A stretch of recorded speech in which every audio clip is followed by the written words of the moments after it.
साथियों, जय भीम, जय भारत, जय संविधान। आज हम बात कर रहे हैं सावित्रीबाई फूले जी के परिनिर्वाण दिवस पर। सबसे पहले तो माता सावित्रीबाई फूले जी को, राष्ट्रमाता जी को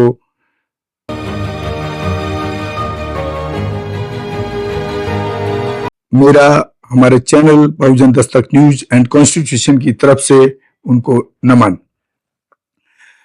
और यहां हम आपको सावित्रीबाई फूले जी की पूरी बायोग्राफी और उनके कामों को आपको बताएंगे।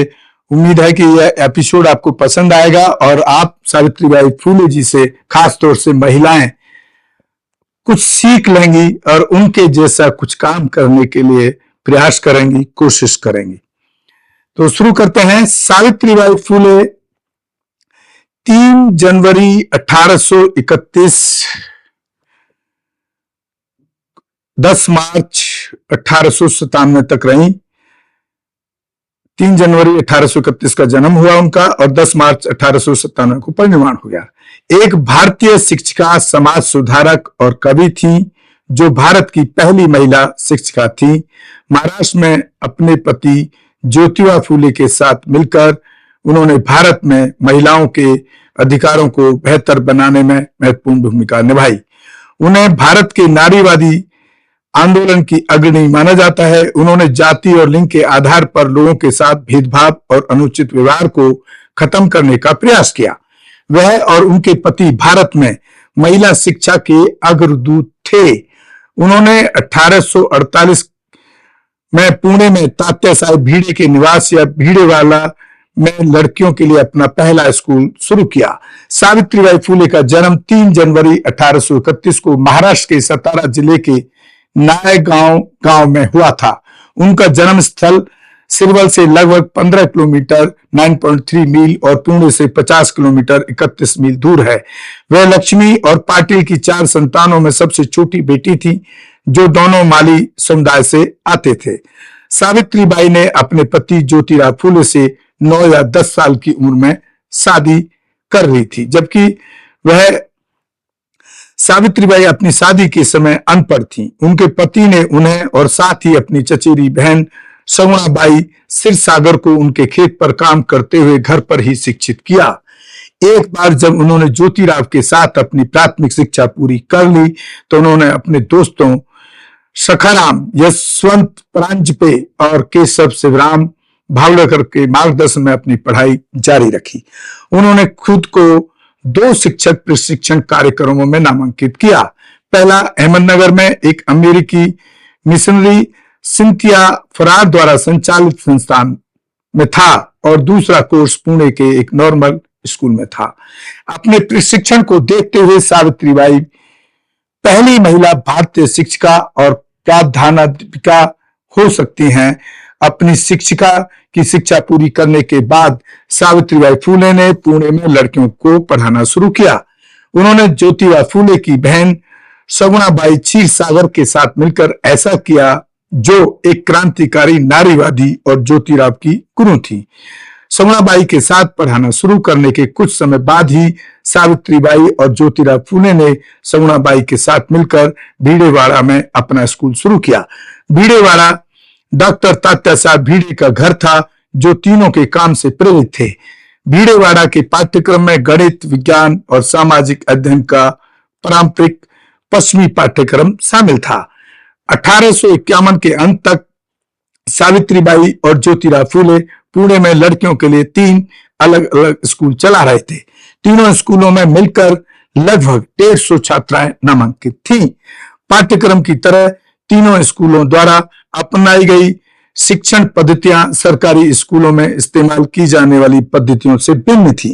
लेखिका दिव्या कुंदकरी का मानना है कि फूले की पद्धतियां सरकारी स्कूलों द्वारा इस्तेमाल की जाने वाली पद्धतियों से बेहतर मानी जाती थी। इस प्रतिष्ठा के परिणाम स्वरूप फूले के स्कूलों में शिक्षा प्राप्त करने वाली लड़कियों की संख्या सरकारी स्कूलों में नामांकित लड़कों की संख्या से अधिक थी। साथियों, आप देख रहे हैं सावित्रीबाई फूले जी की जीवनी, बायोग्राफी। दुर्भाग्य से सावित्रीबाई और ज्योतिराव फूले की सफलता को रूढ़िवादी विचारधारा वाले स्थानीय समुदाय से बहुत प्रतिरोध का सामना करना पड़ा।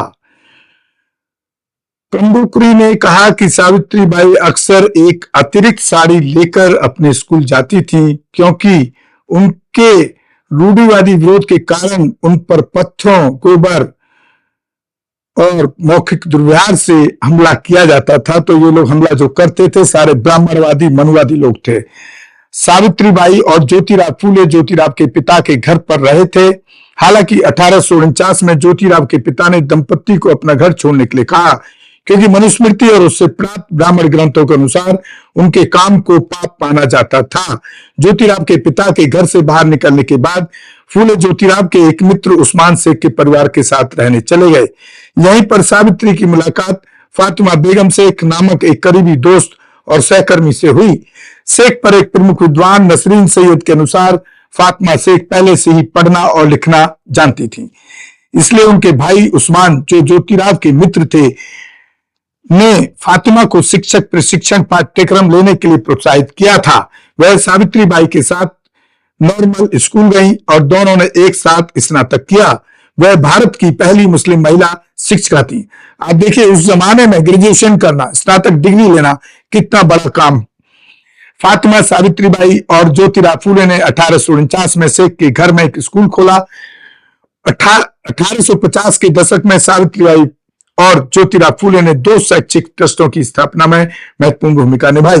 वे हकदार थे native middle school, Pune, Mahar, मांस आदि की शिक्षा को बढ़ावा देने के लिए सोसाइटी।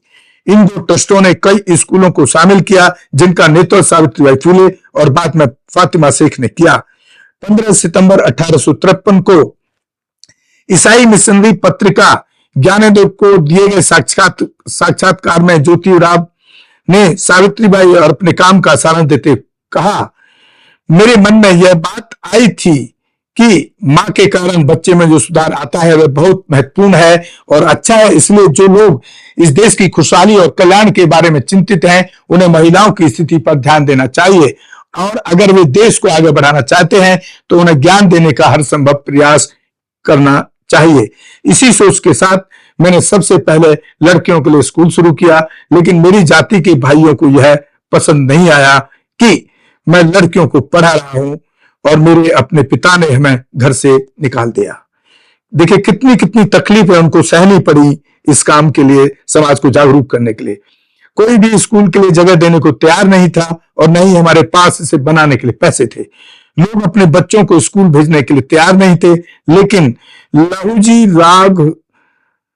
राउत मांग और रणवा महार ने अपनी जाति के भाइयों को शिक्षित होने के लाभों के बारे में समझाया।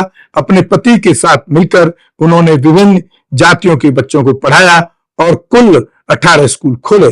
1852 में 3 फूले स्कूल चल रहे थे, जिनमें 273 लड़कियां शिक्षा प्राप्त कर रही थीं, लेकिन 1858 तक वे सभी बंद हो गए। एलेनोर जूलियट ने 1857 के विद्रोह, सरकारी सहायता वापस लेने और पाठ्यक्रम के बारे में असहमति के कारण ज्योतिराव द्वारा स्कूल प्रबंधन समिति से इस्तीफा देने के कारण निजी यूरोपीय दान के बंद होने को दोषी ठहराया। 1863 में फूले दंपत्ति ने अपने लंबे समय के दोस्त सदाशिव बल्लाल गोवंडे के साथ मिलकर मुख्य रूप से गर्भवती विधवाओं के लिए बाल हत्या रोकथाम केंद्र शुरू किया। केंद्र का विज्ञापन करते हुए पुणे के चारों ओर पर्चे चिपकाए गए, विधवाओं यहां आओ और अपने बच्चों को सुरक्षित और गुप्त रूप से जन्म दो। यह आपके विवेक पर निर्भर है कि आप बच्चों को केंद्र में रखना चाहती हैं या अपने साथ ले जाना चाहती हैं। यह अनाथालय बच्चों की देखभाल करेगा। फूले दंपत्ति ने 1880 के दशक के मध्य तक शिशु हत्या रोकथाम के लिए केंद्र चलाए। तो देखिए उनके कोई एक शिक्षा के अलावा भी उनके कितने बड़े बड़े काम हैं देश के लिए, और खास तौर से महिलाओं के लिए, विधवाओं के लिए। सावित्रीबाई और ज्योतिराव की अपनी कोई संतान नहीं थी। ऐसा कहा जाता है कि उन्होंने यशवंत राव को गोद लिया था, जो एक ब्राह्मण विधवा का बेटा था। हालांकि इसका समर्थन करने के लिए अभी तक कोई मूल प्रमाण उपलब्ध नहीं है। ऐसा कहा जाता है कि जब यशवंत शादी के लिए तैयार थे तो उन्हें उपयुक्त साथी ढूंढना मुश्किल था, क्योंकि उनका जन्म एक विधवा से हुआ था। इसलिए सावित्रीबाई ने संभवतः फरवरी 1889 में अपने संगठन के कार्यकर्ता डायनोवा सोसाने की बेटी से उनकी शादी की थी।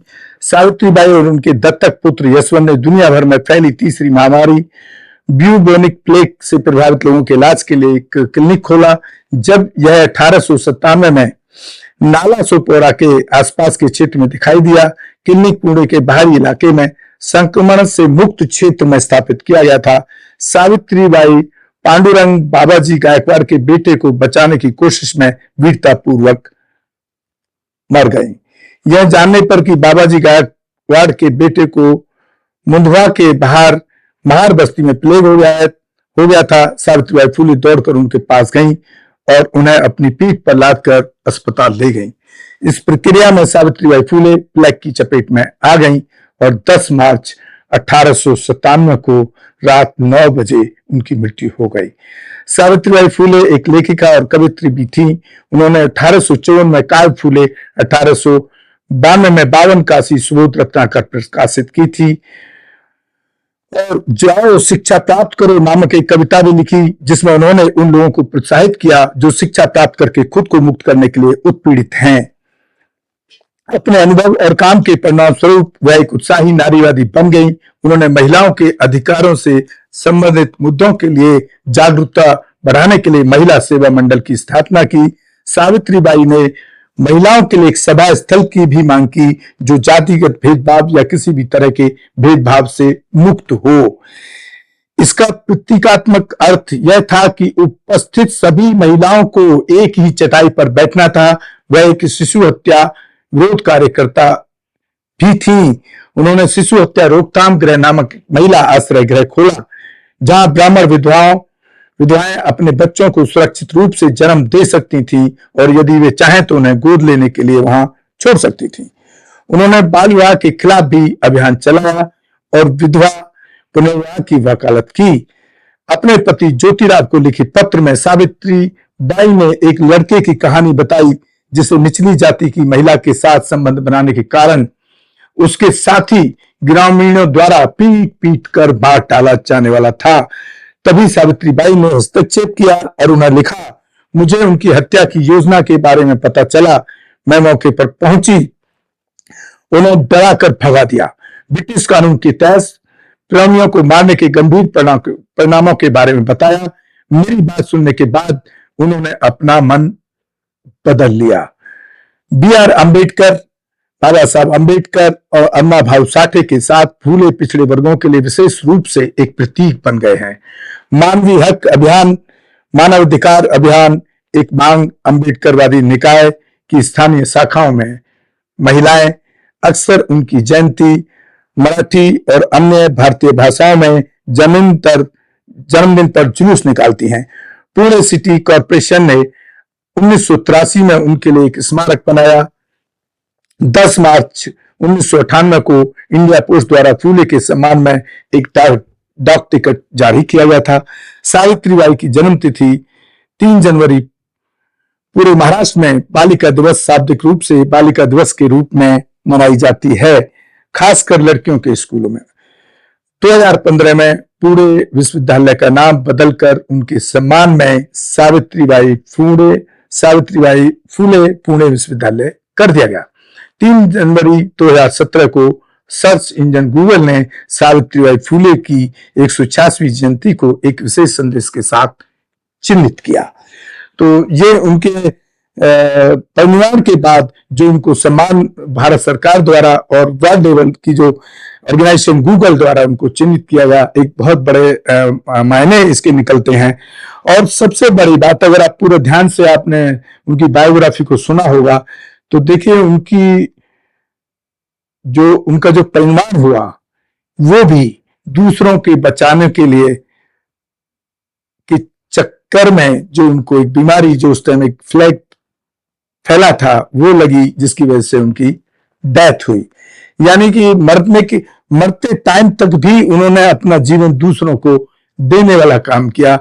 ऐसे दिल महान पुरुष माता सावित्रीबाई फुले से अगर आप ढंग से उनकी जीवनी को सुनेंगे तो आपको एक प्रेरणादायक उसमें कहानी मिलेगी। तो मैं समझता हूं कि आप इस हमारे पूरे एपिसोड को देखें, देख करके, और खासतौर से महिलाओं को मैं अपील करना चाहूंगा कि वो भी इस तरह के काम समाज के प्रति करें, तो एक बहुत बड़ी देश में उपलब्धि महिलाओं के लिए हो सकती है। और बाकी कितनी कितनी कठिनाइयां उन्होंने और उनके हस्बैंड को झेलनी पड़ी, ये सब आपने इस कहानी में सुना। तो और आपकी कोई भी राय हमारे चैनल के प्रति हो या हमें कोई सजेशन हो तो आप हमारे कमेंट बॉक्स में जरूर भेजें। साथियों, इसी के साथ मैं आपसे विदा लेना चाहूंगा। आप हमारे दोनों channel Bahujan Dastak news and constitution को ज्यादा से ज्यादा शेयर करें, सब्सक्राइब करें, देखें, लोगों तक पहुंचाएं, ताकि देश विदेश के लोगों को हमारे बहुजन महापुरुषों की ऐतिहासिक जीवनी उन तक पहुंच सके। और क्योंकि आपको वो पीछे जब हम बैकग्राउंड बदल देते हैं तो आपको स्टूडियो नजर नहीं आता है। ये बहुत बड़ा स्टूडियो है हमारे बहुजन समाज का, जो दिल्ली में किसी के पास भी आपको नहीं मिलेगा।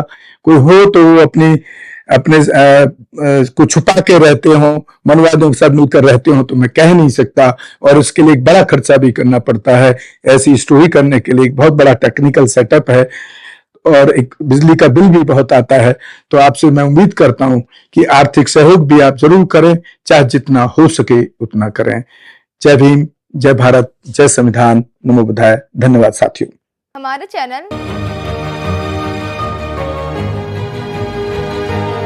लाइक, शेयर, सब्सक्राइब देखना मत भूलिएगा। जय भीम, जय भारत, जय संविधान, नमो बुद्धाय। धन्यवाद। चैनल आर्थिक समस्या से गुजर रहा है।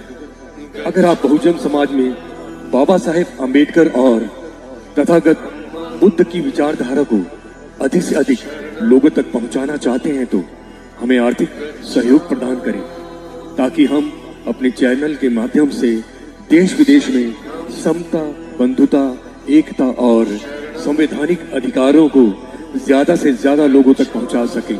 आप अपनी सहायता राशि नीचे लिखे खाते में जमा करा सकते हैं। खाता धारक गौतम रत्ना, खाता संख्या 3169576865 IFSC कोड SBIN 0060336, बैंक भारतीय स्टेट बैंक। आप हमारे बैंक खाते का विवरण स्क्रीन पर भी देख सकते हैं। जय भीम, जय भीम। मैं गौतम रत्ना गौतम फिल्म्स प्रोडक्शन में आपका स्वागत करता हूं। आप हमारे प्रोडक्शन हाउस के अंदर अपना कैरियर बना सकते हैं as a film director, as a producer and actor and actress and editor and cinematographer also. अगर आपको फिल्म से रिलेटेड कुछ भी प्रोजेक्ट आपको बनवाना है तो हमारे पास में पूरा सेटअप है, जिसमें फिल्म कैमरा है, शूटिंग लाइट्स है और एडिटिंग है। सारा A to Z एक ही जगह पर आपको हमारे यहाँ पर मिल जाएगा। तो दोस्तों, आप हमें कांटेक्ट कर सकते हैं हमारे नंबर्स पर 9810085714।